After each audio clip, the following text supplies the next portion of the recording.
የሶማሌ ክልል ጠቅላይ ፍርድ ቤት ከፌዴራል ጠቅላይ ፍርድ ቤት ጋር በጋራ በመሆን የዲጂታል የቪዲዮ ኮንፈረንስ አዲስ አገልግሎት በዛሬው ዕለት በይፋ አስጀምሯል። የፌዴራል ጠቅላይ ፍርድ ቤት ፕሬዝዳንት ቴዎድሮስ ምህረቴን ጨምሮ አጠቃላይ የሁሉም ክልል ጠቅላይ ፍርድ ቤት ፕሬዝዳንቶች በተገኙበት የዲጂታል የቪዲዮ ኮንፈረንስ አዲስ አገልግሎት በይፋ ከፍተው አስጀምረዋል።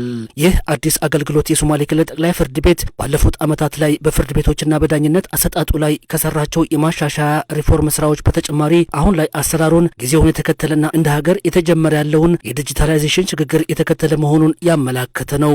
የዛሬውን አዲስ የጠቅላይ ፍርድ ቤቱን አገልግሎቶችን ለሶማሌ ቴሌቪዥን የገለጹት የሶማሌ ክልል ጠቅላይ ፍርድ ቤት ምክትል ፕሬዝዳንት አቶ አብዲከሪን አህመድ ይህ ዛሬ በይፋ የተጀመረው የዲጂታል የቪዲዮ ኮንፈረንስ አንድ ደንበኛ ባለበት ሆኖ የዳኝነት አገልግሎት ማግኘት የሚያስችል እንደሆነ ጠቁመው አገልግሎቱ በዳኝነት አገልግሎት ፈላጊዎች ጊዜ፣ ጉልበትንና ገንዘብ ወጪን ሳይባክን ባለበት ስፍራ አገልግሎቱን ማግኘት ያስችላል ብለዋል።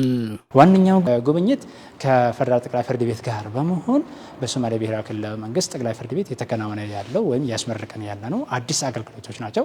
አንደኛው እነዚህ አዲስ አገልግሎቶች አንደኛው ቪዲዮ ኮንፈረንስ የሚባሉት ናቸው። ቪዲዮ ኮንፈረንስ ማለት አንድ ደንበኛ ጅጅጋ ሆኖ ወደ አዲስ አበባ ይግባኝ መውሰድ አስፈላጊ ሆኖ ካገኘው አዲስ አበባ ሳይሄድ ጊዜ ሳይባከን ወጪ ሳይባከን የትራንስፖርቴሽን ሳይባከን እዚሁ የራሱን ቤት ጅጅጋ ሆኖ አዲስ አበባ ካሉት የጠቅላይ ፍርድ ቤት ዳኞቻችን ጋራ ማውራት ይችላል። ጉዳያቸውን ማስተላለፍ ይችላሉ። ቅሬታቸውን ማስተላለፍ ይችላሉ። ስለዚህ ይሄ ምን ያቀርፋል ማለት ነው? ጊዜና ጉልበትን ከማባከን ያድናል ማለት ነው። ስለዚህ አንድ ትልቅ ነገር ነው ብለን እናስባለን። የክስ ጉዳዮች ግልጸኝነት በተሞላበት መንገድ የጠቅላይ ፍርድ ቤት ፕሬዝዳንቶች የሚከታተሉትና ደንበኞችን ቀጠሯቸውንም ሆነ ሌሎች አገልግሎቶቻቸውን ማወቅ የሚያስችል መሆኑንም ጨምረው ገልጸዋል። ሁለተኛው እንግዲህ ኮርት ኬዝ ማኔጅመንት ነው። ኮርት ኬዝ በስያሜው እንደማመልከት እንደምንችለው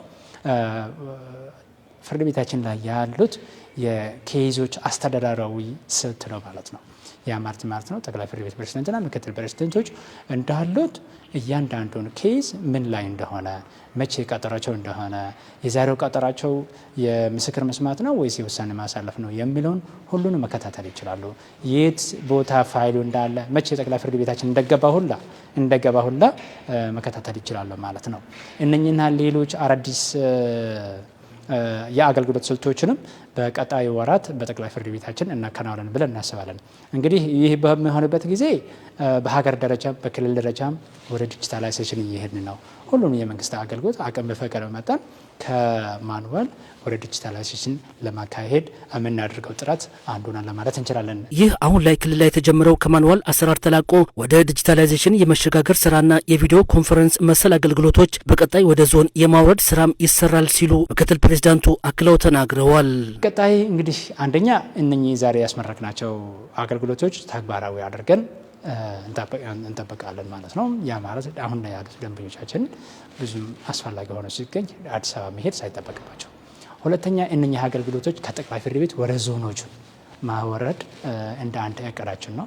ጎዴ ከፍተኛ ፍርድ ቤታችን ጋር ምናልባትም ሌሎች ከፍተኛ ፍርድ ቤቶች ቀብሪ ዳህር ሊሆን ይችላል፣ ዋርዴር ሊሆን ይችላል ያሉት ፍርድ ቤቶቻችን ላይ ተመሳሳይ የሆኑት አገልግሎቶች ማስጨመር እንደ አንድ እቅድ ይዘናል።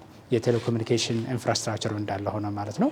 እነኚህ አገልግሎቶች በጅጅጋ ብቻ ሳይሆን ወደ ጠቅላይ ፍርድ ቤትም ለማወረድ እንደ አንድ እቅድ ነው የያዝነው። በፌዴራል ጠቅላይ ፍርድ ቤት ፕሬዝዳንት ቴዎድሮስ ምህረት የተመራው የሁሉም ክልሎች የጠቅላይ ፍርድ ቤት ፕሬዝዳንቶች ልዑክ በሶማሌ ክልል ፋፈን ዞን ሸቤሌ ሪዞርት የጅጅጋ ከተማ የኮሪደር ልማቶችንና የሽዌብስ የመኪና መገጣጠሚያ ፋብሪካን ተዘዋውረው ጎብኝተዋል።